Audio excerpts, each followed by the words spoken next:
Fotografuoju, o rezultate gauni išsiliejusias nuotraukas. Neaišku, ką fotoaparate daro šie skaičiukai, kad ir kaip bebūtų keista, bet tau šiandien žiauriai pasisekė, nes būtent apie tai ir šnekėsiu.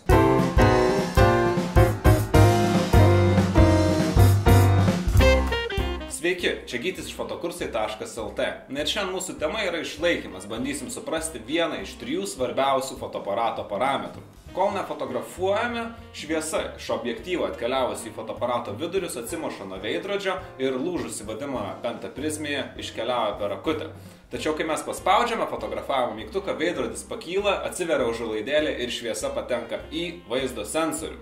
Išlaikymas būtent ir nusako, kiek laiko tai truks. Jei tai paprasčiau, tai veidrodinėme fotoaparate išlaikymas yra tiesiog laiko tarpas, kuomet veidrodis būna pakilęs. Kadangi tai laiko tarpas, jis yra išreiškiamas sekundėmis arba jos trupmenamas.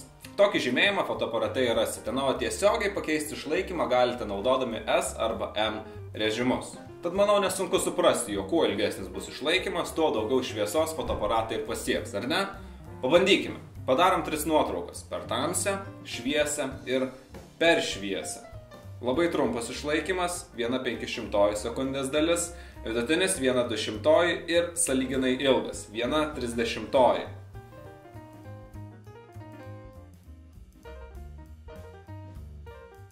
Na čia puikiai tinka palyginimas su vandens pilimu į puodą. Kuo ilgiau tą vandenį į puodą pilsime, tuo daugiau jo tenais ir pribėgs. Vadinasi, jei nuotrauka per tamsi, mums tai reikia pailginti išlaikymą ir kaip mat pataisysime situaciją. Stop! Netaip greitai kovojau. Pernelyg ilgas išlaikymas yra dažniausias išsiliejusių nuotraukų kaltininkas. Juk jei bepilant vandenį, kas nors ims judint puodą, natūralu vanduo prabėgs pro šonus. Taip pat yra ir su fotoaparatu. Jei per tą laiką, kol šviesa keliaus į vaizdo sensorių, fotoaparatas sujudės, nuotrauka taps išsiliejusi. Pažiūrim, ar taip ir yra. Nagi, teorija pasitvirtino. Ir ką tai reiškia? Tai reiškia, jog paprastai fotografuodami iš rankos ilgesnio negu 1/30 sekundės dalies išlaikymą mes niekada nenustatinėsime.